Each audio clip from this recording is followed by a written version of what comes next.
लोगों को किस तरीके का मोमेंटम यहाँ पर देखने को मिल सकता है। ऊपरी लेवल पर जो प्रॉफिट बुकिंग हम लोगों को देखने को मिल रही है, चाहे वो रिटेल ट्रेडर की तरफ से हो, चाहे वो एफआईआई की तरफ से, ये हमारे लिए एक रेड अलर्ट देखने को मिल रहा है।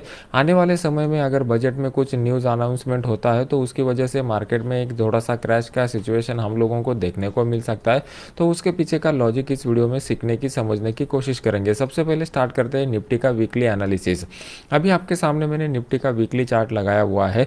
अगर आप देखोगे तो यहाँ पर कंप्लीटली एक डोजी टाइप कैंडल हम लोगों को बनता हुआ दिखाई दे रहा है। अगर हम लोग एफआईआई डेटा को देखेंगे तो मंथ वाइज एफआईआई अभी भी नेट सेलर पोजीशन में ही बने हुए हैं। मतलब यहाँ पर मार्केट ऊपर तो जा रहा है, लेकिन जब भी मार्केट ऊपर जाता है और एफआईआई की तरफ से बाइंग का फिगर देखने को मिल जाता है तो वो जो अपसाइड का मोमेंटम है वो ज़्यादा टाइम के लिए सस्टेन होता है। फॉर एग्जाम्पल जो लोगों को क्रॉस चेक करके देखना है, ये वाले दौर को क्रॉस चेक करके देखें। नवंबर से लेके यहाँ पर दिसंबर एंड तक का जो माहौल है, यहाँ पर आपको एफआईआई जो है वो नेट पॉजिटिव में ही हम लोगों को देखने को मिलेंगे।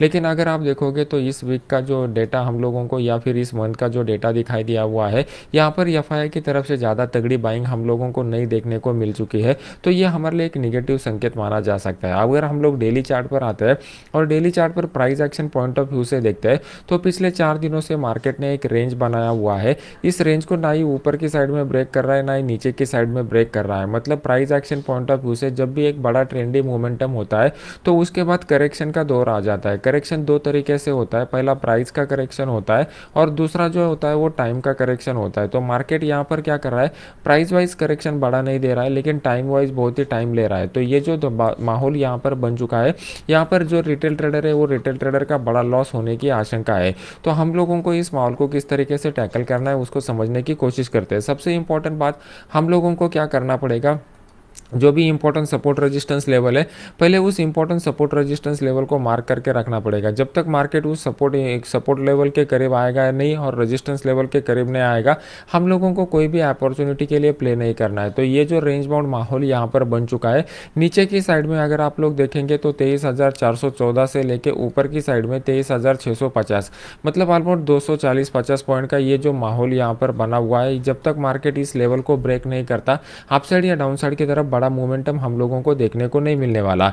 यहाँ पर जो लोगों ने शॉर्ट के पोजीशन बनाए हुए हैं, ये लोग बहुत ही एग्रेसिव मोड पर है, क्योंकि अगर आप देखोगे तो जब भी मार्केट में गिरावट होती है, बहुत ही कम समय में गिरावट हम लोगों को देखने को मिलती है और उतना ही डिस्टेंस कवर करने के लिए मार्केट को दोबारा बहुत टाइम लगता है। मतलब यहाँ पर जो बायर आ रहे हैं वो बायर यहाँ पर इतने स्ट्रॉन्ग क्वांटिटी के साथ नहीं आ रहे हैं और एग्रेशन के साथ नहीं आ रहे हैं।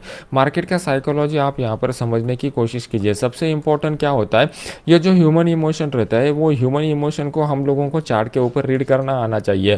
फॉर एग्जांपल, जब भी मार्केट एक कौन से भी दायरे में बैठता है तो ये शांत मार्केट आपको लगता है, लेकिन यही सबसे खतरनाक मार्केट रहता है, क्योंकि इसके बाद अगर ब्रेकआउट लाइव मार्केट में होगा तो ये आपको अपॉर्चुनिटी मिलेगा। डायरेक्ट बड़ा गैप अप या गैप डाउन अगर हो जाता है तो डे ट्रेडर को कोई भी अपॉर्चुनिटी नहीं मिलता। तो इससे हम लोग कैसे प्रिडिक्ट कर सकते हैं कि मार्केट कौन से डायरेक्शन में जा सकता है। सबसे पहले हम लोगों को प्राइस एक्शन को फॉलो करना पड़ेगा, फिर उसके बाद हम लोग ओपन इंटरेस्ट को फॉलो करेंगे और फिर एफआईआई के डेटा को फॉलो करेंगे। तो एफआईआई का डेटा हम लोगों को क्लियर कट बता रहा है कि ओवरऑल मंथली बेसिस के ऊपर एफआईआई जो है वो नेट सैलरी यहाँ पर बने हुए हैं। ओपन इंटरेस्ट का डेटा भी इतना कुछ स्ट्रॉन्ग सपोर्ट हम लोगों को नहीं दिखा रहा है। तो price action point of view से अगर 23,414 का जो लेवल है, कल के दिन मार्केट इस लेवल को डाउन साइड की तरफ ब्रेक करता है तो बेस्ट डाउन साइड का अपॉर्चुनिटी आपको यहाँ पर क्रिएट हो जाएगा। ऑलमोस्ट 100 पॉइंट का इमीडिएट मोमेंटम हम लोगों को यहाँ पर देखने को मिल सकता है। मार्केट अगर इसी जोन में बना रहता है तो ये जो जोन है ये रेंज बाउंड जोन है, यहाँ पर कोई भी हाई प्रोबेबिलिस्टिक अपॉर्चुनिटी डेवलप नहीं हो सकता। मार्केट को अगर अपसाइड का मोमेंटम दिखाना है तो मार्केट को यहाँ पर आने के बाद थोड़ा कंसोलिडेट करके फिर अगर अपसाइड निकलता है तो ये बेस्ट अपॉर्चुनिटी हम लोगों को देखने को मिलेगा, लेकिन उसकी प्रोबेबिलिटी थोड़ी कम है। अगर हम लोग डेली चार्ट में देखते हैं तो डेली चार्ट में सेम इंडिकेशन हम लोगों को मार्केट दिखा रहा है।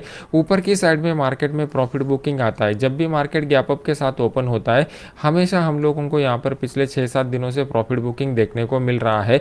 तो इसी ट्रेंड को मार्केट कंटिन्यू रखेगा। कब तक कंटिन्यू रखेगा, नेक्स्ट वीक में अगर बजट का सेशन स्टार्ट हो जाता है, कुछ अनाउंसमेंट वहाँ पर देखने को मिल जाती है, तभी मार्केट को ट्रिगर मिलेगा। अदरवाइज़ ये मार्केट रिटेल ट्रेडर के लिए बहुत ही रिस्की है। ज़्यादातर लोगों ने यहाँ पर लॉस एक्सपीरियंस किया रहेगा, और इसी लॉस को अगर आपको कंटिन्यू नहीं रखना है तो ये जो मार्केट का फंडामेंटल साइकोलॉजी है, इसको समझ के आपको उसको ट्रेडिंग में इंप्लीमेंट करना पड़ेगा। अभी देख लेते हैं कि बैंक निफ्टी में किस तरीके का माहौल बन रहा है, और बैंक निफ्टी में बेस्ट अपॉर्चुनिटी कहाँ पर क्रिएट हो सकता है। ये वीक ने बैंक निफ्टी में जो धूम मचाई हुई थी वो अभी रुकने वाली है, क्योंकि मार्केट हिस्टोरिक हाई के ऊपर, ऑल टाइम हाई के ऊपर आ चुका है।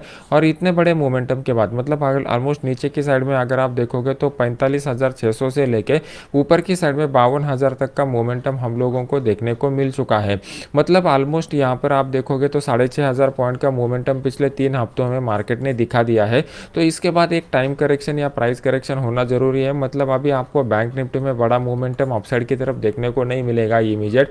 और जो बजट का सेशन है, बजट के सेशन तक हम लोगों को वेट एंड वॉच की मोड पर ही रहना पड़ेगा, क्योंकि यहाँ पर आइदर एक प्रॉफिट बुकिंग हो सकती है या फिर मार्केट जो है वो एकदम स्लगिश मोड में चला जा सकता है। अगर प्रॉफिट बुकिंग होगी तो डे ट्रेडर का अपॉर्चुनिटी मिलेगा। मार्केट अगर स्लगिश मोमेंटम में जाता है तो डे ट्रेडर को कोई भी अपॉर्चुनिटी यहाँ पर देखने को नहीं मिलेगा। अभी देख लेते हैं कि डेली चार्ट के ऊपर मार्केट क्या इंडिकेट कर रहा है। अभी आपके सामने मैंने डेली चार्ट लगाया हुआ है। यहाँ पर एक hanging man strike like structure बन चुका है। ये कहीं ना कहीं हमें इंडिकेट करता है कि पिछले 4 दिनों से जो कंटिन्यूस ग्रीन कैंडल मार्केट को बन रहे थे, उसमें अभी पॉज लगेगा। ये पॉज क्यों लगेगा? क्योंकि एक अच्छा खासा मोमेंटम के बाद मार्केट को यहाँ पर एक टाइम देना चाहिए, और जब तक मार्केट यहाँ पर अपना टाइम कंसोलिडेशन कंप्लीट नहीं करता, एक बड़ा मोमेंटम देखने को नहीं मिलेगा।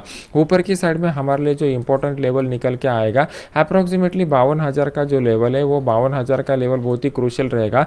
अगर मार्केट इस लेवल के ऊपर निकलता है तभी अपसाइड का स्ट्रॉन्ग मोमेंटम होने की आशंका है। ये 52,000 का level price action point of view से एक इंपॉर्टेंट रेजिस्टेंस लेवल निकल करके आ रहा है। और ओपन इंटरेस्ट डेटा के हिसाब से अगर आप कॉल की साइड में देखोगे तो one of the highest open interest यहाँ पर बैठ चुका है। तो ये भी एक इंपॉर्टेंट रेजिस्टेंस लेवल माना जा सकता है। तो यही अपॉर्चुनिटी वाला लेवल जो है वो सबसे प्रोबेबिलिस्टिक रहेगा।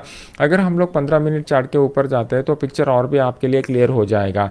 जब भी मार्केट ऊपर जाता है, एक प्रॉफिट बुकिंग हम लोगों को यहाँ पर देखने को मिल रहा है, और इस प्रॉफिट बुकिंग ने एक रेंज बाउंड जोन बना लिया है। तो मार्केट ने ये जो अपसाइड का ट्रेंडी मोमेंटम दिखाया हुआ है, उसके बाद ये जो रेक्टेंगल पैटर्न बन रहा है, ये रेक्टेंगल पैटर्न हमें कहीं ना कहीं इंडिकेट करता है कि मार्केट अगर इस लेवल को अपसाइड की तरफ ब्रेक करेगा तो एक ट्रेंड कंटिन्यूएशन का पैटर्न फॉर्म हो जाएगा, जो हमारे लिए बेस्ट अपॉर्चुनिटी क्रिएट कर सकता है। ऊपर की साइड में अगर भले ही ये लेवल हम लोगों को 51,950 के करीब देखने को मिल रहा है, लेकिन 52,000 के ऊपर मार्केट सस्टेन करता है तभी अपसाइड के अपॉर्चुनिटी में काम करने में मजा है। नीचे की साइड में अगर आप लोग देखोगे तो नीचे की साइड में भी एक इंपॉर्टेंट सपोर्ट लेवल निकल करके आ रहा है। ये इंपॉर्टेंट सपोर्ट लेवल 51,232 का लेवल का है। इस लेवल के नीचे अगर मार्केट आ गया तो डाउन साइड का अपॉर्चुनिटी क्रिएट हो जाएगा। यहाँ पर एक हल्का सा सपोर्ट है, तो इस सपोर्ट को भी हम लोगों को गौर करना पड़ेगा, क्योंकि ये सपोर्ट के करीब हम लोगों को एक अच्छा खासा बाइंग स्टार्ट होता हुआ दिखाई दे रहा था। तो हाई प्रोबेबिलिटी वाला जो अपॉर्चुनिटी क्रिएट हो जाएगा वो एग्जैक्टली इसी लेवल के नीचे हो जाएगा। मतलब 51,080 का जो लेवल है, इसके नीचे अगर आ जाता है तो जिन्होंने ये इस वाले मोमेंटम में मंथली एक्सपायरी में या नेक्स्ट वीकली एक्सपायरी में अपसाइड के पोजीशन बनाए रहेंगे, वो सब लोग यहाँ पर ट्रैप हो जाएंगे और फिर डाउन साइड का मोमेंटम देखने को मिलेगा। अगर इसी जोन में मार्केट रहता है तो ये रेंज बाउंड वाला जोन है, यहाँ पर कोई भी